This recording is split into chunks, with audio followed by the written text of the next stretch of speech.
What's up, goblins, and welcome back to Oxygen Not Included! As I promised, I played, I don't know, hours, days to get this steam engine running here. Finally, okay. So right now we have loaded up 665 kilograms worth of steam, which is enough for 10,248 kilometers. So we are definitely able to reach our first destination. I hope we can end this today, this project. In the meantime, because I was a little bit bored, I extended our biome here a little bit with some more solar panels. And I had so many I had so many things to do with this insulated gas pipe, because here it was breaking all the time. That's why I had to fill this with very small steam packages. I did so many things to make this. Yeah, you see this. I tried to insulate this more with insulated tiles. I even dug out half an ice biome here. But yeah, I was just not able to get this to stable temperatures over 100 degrees. And so my gas pipes all broke because the steam turned into water. But apparently, if you pack them into 100-gram packages, the steam can drop as low as you want. It's not going to turn into water. So yeah, as you can see here, the steam is definitely below 98 degree, which is the condensation point of water. Actually, it's around 50 here. Yeah, 50 degree. Yes, but actually this is working pretty good. Okay. There you can see the steam is going in with 50 degree and going out at 227. So this is actually almost too hot for the gas pump. The gas pump is close to overheat here. It's only like 40 degrees until it's gonna overheat. But yeah, it's fine. Exactly. So now we are finally ready to launch our rocket. Okay, only thing we have to do is to assign an astronaut. That's your quest, Dintui. It's your turn. Alright, so astronaut is in theory assigned.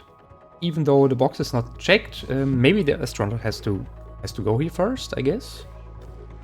I don't know. Anyways, destination select. Carbon asteroid. I have the choice between two different asteroids, and they appear to be both exactly the same. Okay, it's just carbon standard. Right, I cannot launch. I cannot also launch the rocket. Maybe I have to wait for my astronaut to appear here. Okay, where are you? Where are you? Oh, the printing pot is ready. Well, that's a balm lily seed for you. Nice. Oh, by the way, one thing I have to mention here as well. I had some water problems, like always. I had some water problems, and so I made a very silly setup here with with these words, where I pump out water from this water geyser, coming out at 95 degrees, and then going into this cooling loop here until it reaches 36 degrees right now, and then it will, it will be sufficiently cooled. And ultimately go into our big water tank here. That's why I have so many lead words here. The good thing about them is they only require phosphorite as fertilization here, 4,000 grams per cycle. And remember, because we have so many Dracos for such a long time, I'm sitting on a big pile of phosphorite here, 253.5 tons right now.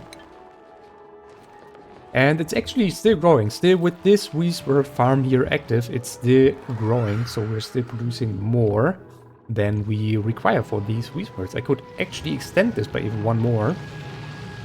And we would still have sufficient resources. But yeah, I think 7 is completely enough. If I'm correctly within a hydrogen atmosphere, they should delete 12,000 kilo DTU per second of heat each word. That makes, with, is it 7? Yeah, it's 7 words. That makes, I think, 84,000 DTU per second deleted. And still, this takes a long time to cool down water. That's how you can see how much heat or how much energy water can carry.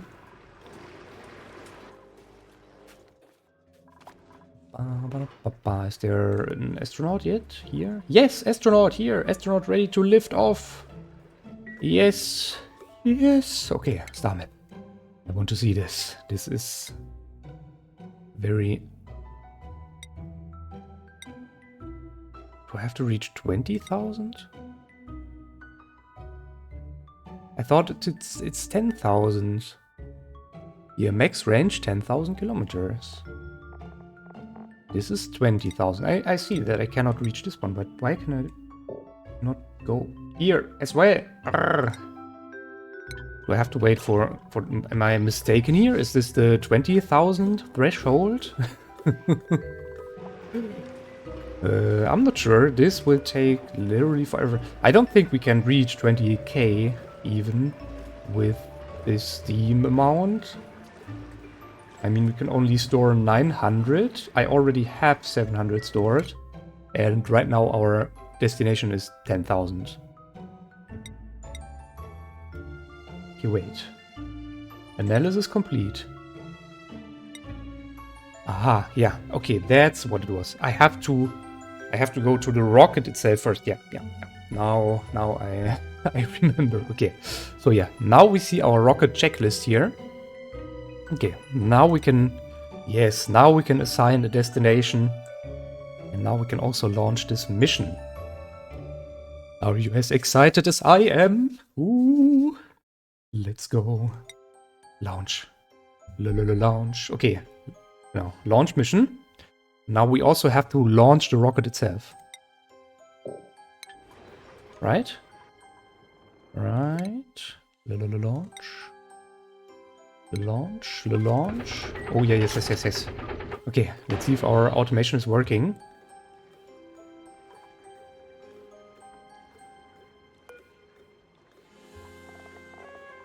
What's the problem? Yeah, missing gantry. Unreachable storage. Launch path locked. Aha, okay. I'm not sure if the gantry is too far into it, maybe. That might be the case. Wait a minute.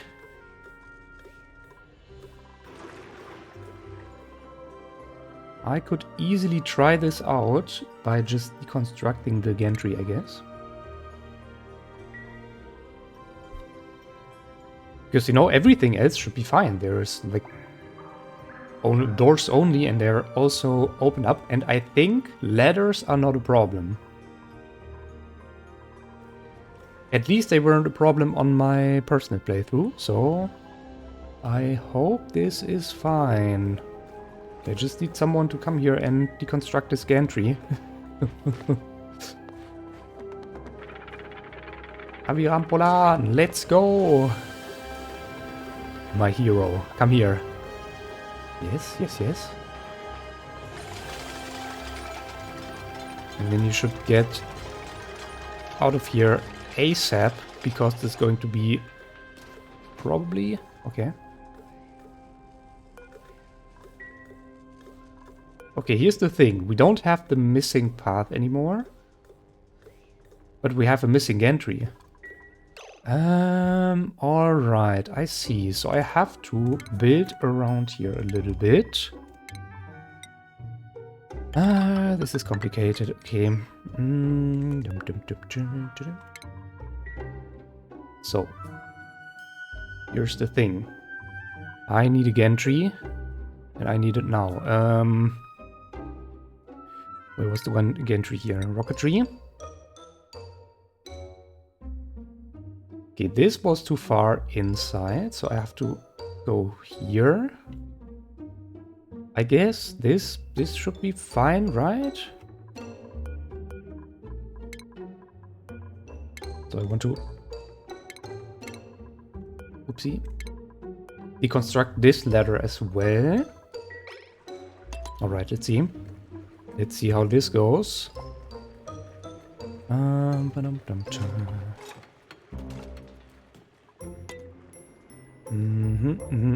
Okay. That's a gantry for you.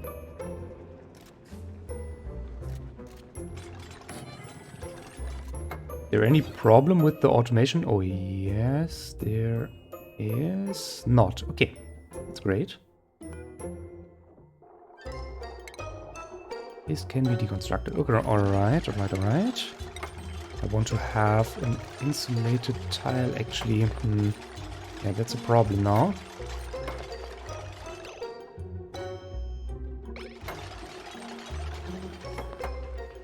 Also, the ladders are made out of obsidian. Yeah, out of igneous rock here, not out of obsidian. Wait. Cancel that. Actually, I think it's better to build them out of obsidian, to be honest.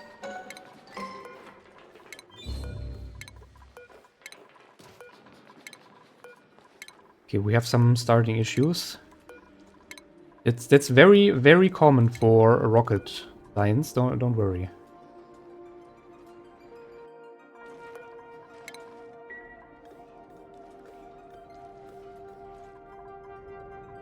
Okay, deconstruct them again, then obsidian.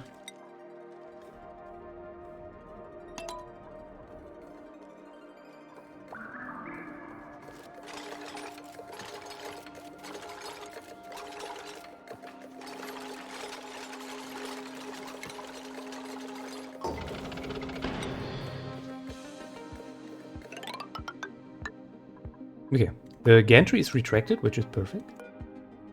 Missing gantry. Why?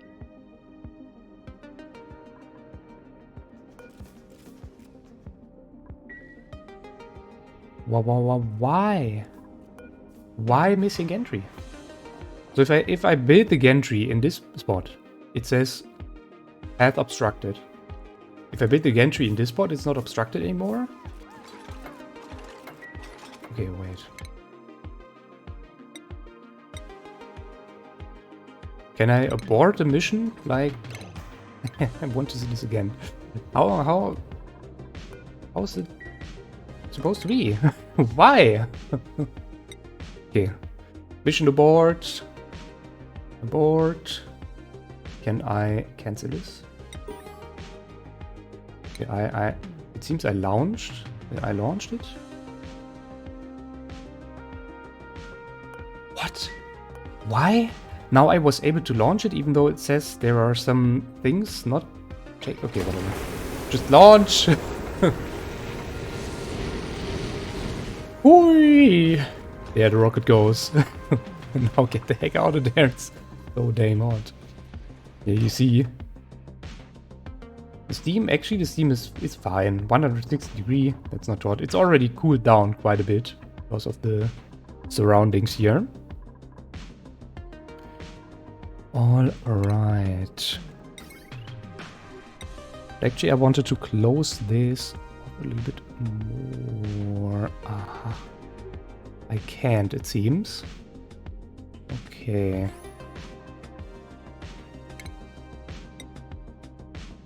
How am I supposed to close? Anyways, I'm just gonna leave it as it is here.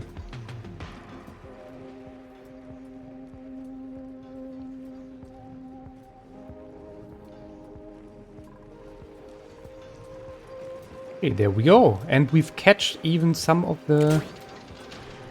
Perfect. Actually, the timing was also perfect. All steam's gone, which is very good because the robo miner didn't overheat. So the automation was on point, I think. Nice. Yeah, now we have some stored energy in our window tiles here for the steam turbine. Perfect. That is so good. Nice. And it's getting cooled by the water here. Choop. So that worked perfectly. Okay, now we just have to wait until our rocket returns. It's actually already 10% on the way here. Nice. So right, before the rocket returns, let's go through our base here once more. Since this is our last... we have some incoming objects here. Meteor shower. Actually, it's good. Probably.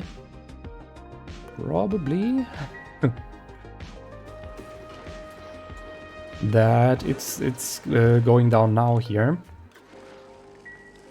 Because that's how we can... that's why we can probably avoid a meteor shower when the rocket wants to land here. Which could cause serious damage inside here, of course. Okay. Yeah, anyways, let's go through our base here. Okay, so I've extended, as you can see, our setup here a little bit, our biome, the space biome. Just copy-paste, like always. Very simple, nothing special. Okay.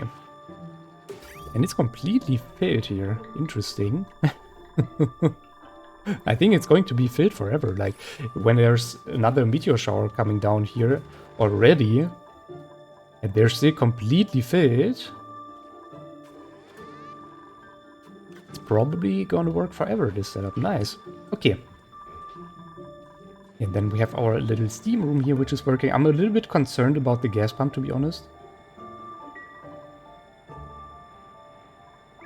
Because, as we can see here, yeah, the regolith is warmer than 275 degree. It's around 300 degree from time to time at least. Yeah, here 300 something, you see. And that, of course, could cause some problems because the steel pump already melts down at 275. So,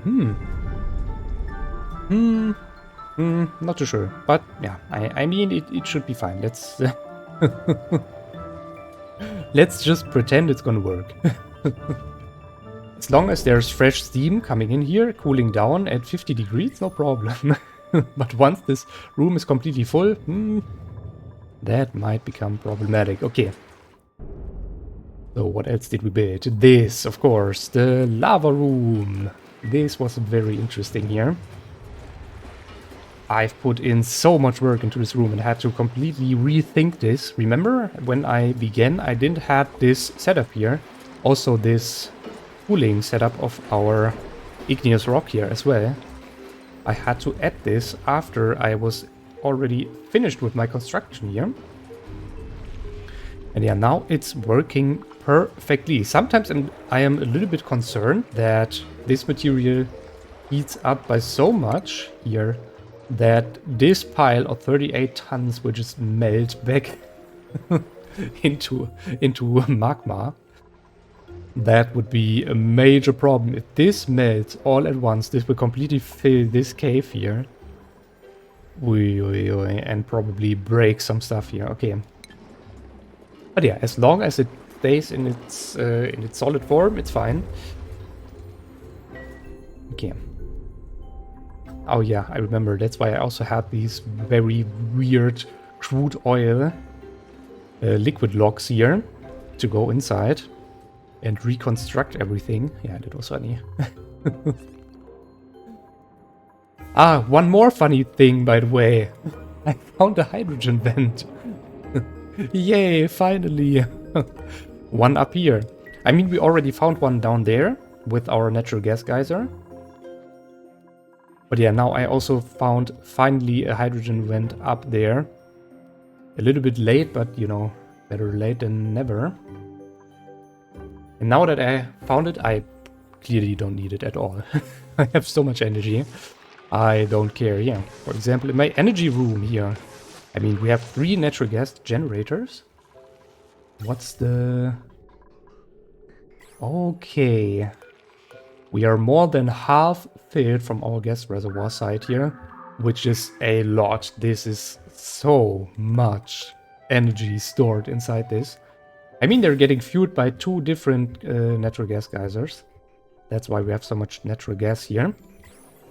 And yeah, these are definitely my main backup generators, and then we have our backup generators, if that's still not enough, petroleum and coal. Nice. Alright, coming to... do we have any interesting things here? Yeah, some cool steam vent tamers. Yeah, I'm still not sure about them. I mean, they produce some good amount of water, but I think it still is a little bit, you know, inefficient.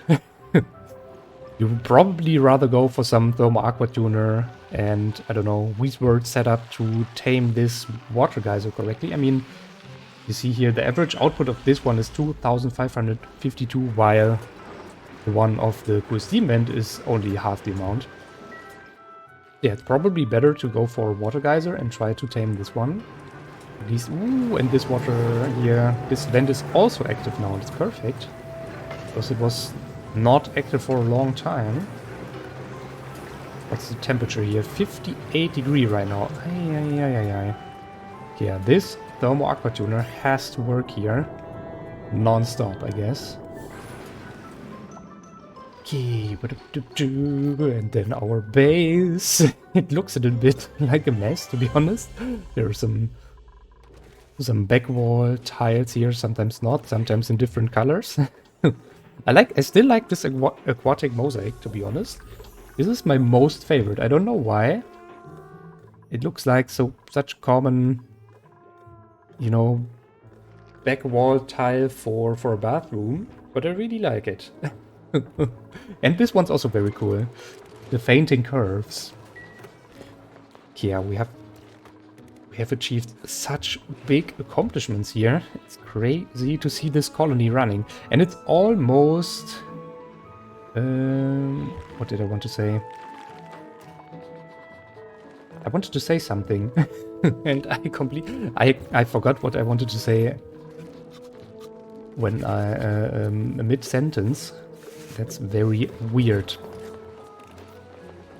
I want to say it's almost sustainable, exactly. So, for example, if you see on our phosphorite, we have a very sustainable chain here. We can also produce some water with this. Very good for our sustainability, because this can lead to a higher oxygen production. Yay! One thing that's not sustainable yet, but that's actually easy, would be actually easy to fix, is our dirt production. We don't have enough dirt. So right now, where's the dirt? Oh, I already have it here marked. We have 20 tons of dirt, but that's not enough. We have not enough dirt production. We only produce 160 kilograms per cycle from our pip farm here. But one sleet weed already uses up 5 kilograms. So each pip is enough for 4 plants. Times 8 makes 32 plants. And we have here already 32 plants. So we have 10 plants more than we can actually sustain with this. Plus, we also have mealwood that requires dirt. How much? They even require 10 kilograms per cycle. Plus our mealwood farm for our hedges. I could completely get rid of this, to be honest. Also of the hedges. I don't need a hedge farm anymore. So if we wanted to make this sustainable, the first thing I would do is to get rid of all these mealwood. And then I would also build a second, just a second pip farm. Which is pretty easy. I mean, the pip farm itself is very good in terms of sustainability. You just have to put some pips inside a big room, and then they plant some avo trees for you, and there you go. This will produce lumber for you for free. It will produce dirt completely for free. This lumber then can be produced to ethanol, which will fuel our petroleum generator. So this is actually perfect in terms of sustainability. Yeah. Then we have our small steam room. I think next time when we want to make a second episode here, or not a second episode, a second project, I'm going to build a very, very much larger steam room than this one. And if I can, I will also include some, I don't know, maybe some volcano in there, at least a minor volcano, either that or a metal volcano. Actually, I really like to build steam rooms around metal volcanoes because that's a great way to keep a very high temperature in your steam room, while also easily taming your metal volcano. You just have to make sure that your metal volcano just doesn't, you know, it sits right next to some heavy machinery that could break from the high temperature that's coming out of this metal volcano, because they're probably spitting around 1000, 2000 degrees C, their metals. This can get quite hot, at least locally. But yeah, if you make a very big steam room and you have your metal volcano with your automation setup in one corner, that's not a problem. That is not a problem. Yeah, and this is actually working pretty well here. I really like it. Next time, as I said, I want to make it bigger, then I have more space for my large transformers, because as you can see here, we have some transformers, for example here. I'd also love to put those, for example, inside our steam room, so they can just produce some free heat and so on. So yeah, that makes the energy, just energy transition way better, and everything else as well. Okay. Then we have, what do we have here? Our Slickster farm. By the way, how far is our rocket? 51%. Okay, I have to talk a little bit more.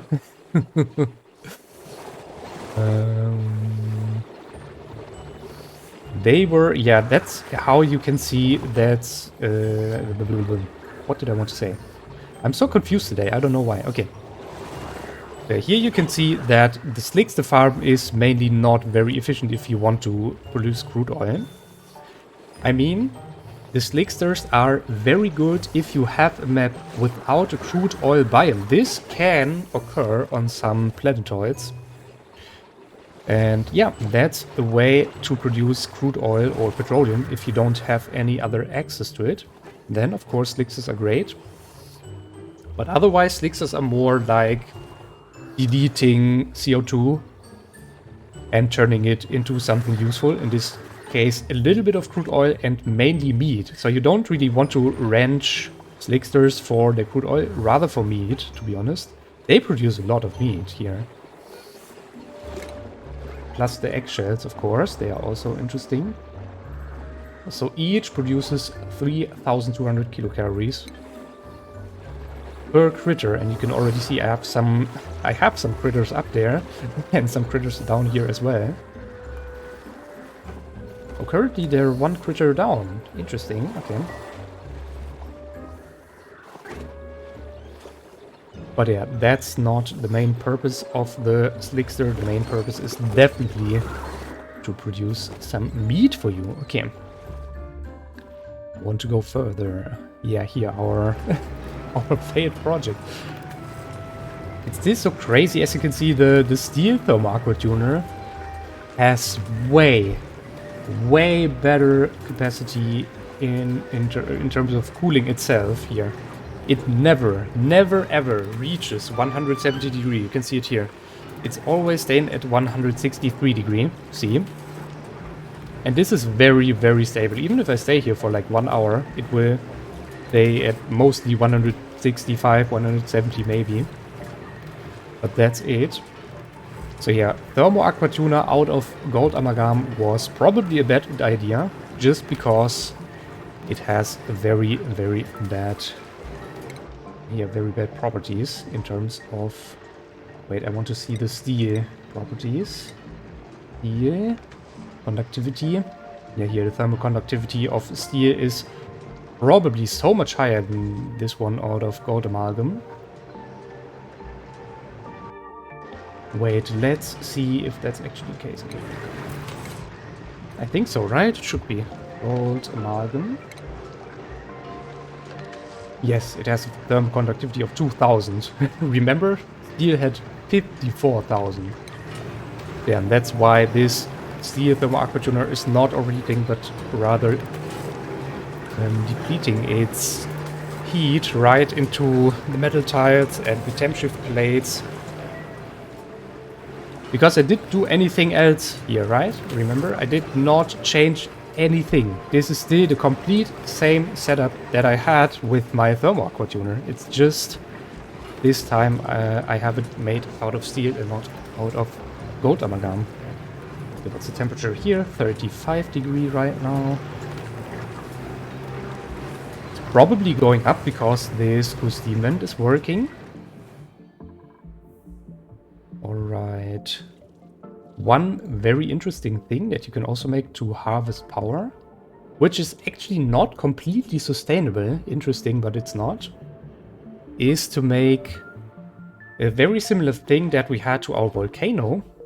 Yeah, this one. Our volcano room. You can also make this in the oil biome, or down under the oil biome actually. In this lava biome here. You make like, you know, you dig around here and then you build some window tiles in here. You can also use the power of all of this magma to produce some energy, or to produce some power there. This is also a very, very good idea, and this will serve you for... It's not completely sustainable, because at one point it will deplete every single bit of the energy you have stored inside here. But it's nearly sustainable, because it will also... This will keep you... Even if you're running this steam room at full capacity all the time, this will keep thousands of cycles probably, if you want to really deplete all of this magma here. So this will take forever. Literally. Okay, I still haven't gotten into here. Actually, that's one thing we could do. The biobot builder, yeah. But I think it's too late. We will discover this in the next run. You can also let me know what you think about this project, of course, in the comments, and what kind of run you want to see next. Is there something... Oh, this is not finished yet. Is there some special planetoid you want to see? Is there some special, I don't know, setup I should build towards? Is there something else you want to let me know? Then just let me know. Okay. Oh yeah, of course, our pincher pepper plant farm. This is probably the project I'm most proud of here, because this is such a huge scale natural planted farm. And it's actually a very, very nice technique also in terms of sustainability. Because remember, we don't have to spend anything for this pincher pepper plant. They're just growing completely for free. Of course, not at full speed, only 25%. That's why they require 32 cycles to grow. But you don't have to spend a single resource.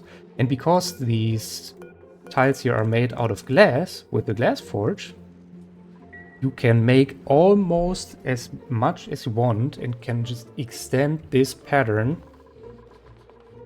I could just, in theory, I could just double it somewhere else, you know. So you can just adjust it very easily for your needs. And that's very great. Okay.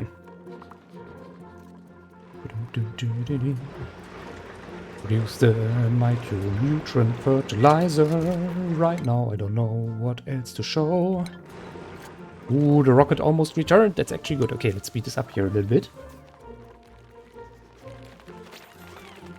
Let's have a last look on our base here. Ooh. Yeah, by the way, I made some deodorizers here because for some reason we had like loads of slime down here laying on the ground. I even tried to, you know, I tried to shift this with like, just, you know, cancel here, with like relocate with this relocate button. And I made this relocation errand to priority 9, but no one, literally no one wanted to take this. And it was lying here for cycles and just off-gassing into polluted oxygen. And I literally, I had a full line here, like this. It was like so big. This was all polluted oxygen. all of this. That was hilarious. Okay. How much water do we have? 237 kilograms. Last time I looked, it was less. So this is very good. So we're finally starting to fill this basin again with our water here. Why is the temperature rising? Ah, because we have way hotter water here, which is giving the temperature further to this water. Okay. I see, I see. So we have to drop this water's temperature first. By the way, actually the Wheatbirds are perfect for this mission because they can operate in very harsh environments from -60 to +95 degrees Celsius. And remember, this water is exactly 95 degrees C hot. Actually, right now it's not, because the water down here seems to be a little bit... Yes, it's a little bit cooled down. I don't know why, but it is, apparently. Okay. But after time, this will equal out to 95 degrees as well. By the way, we have these nice bubble effects here. They are pretty new. They came in with a patch a few weeks ago, I think, and I really like this. It really gives the feeling of boiling water, you know, or close to boiling water. It's very nice. I like it. Do we have it here as well? No, this is already cool. Just have some nice water effects here. Yes, it's so nice. It's so great to see that the developers still care for this game here. Oh, the rocket! No, I wanted to see the rocket landing. I'm a little bit sad here now.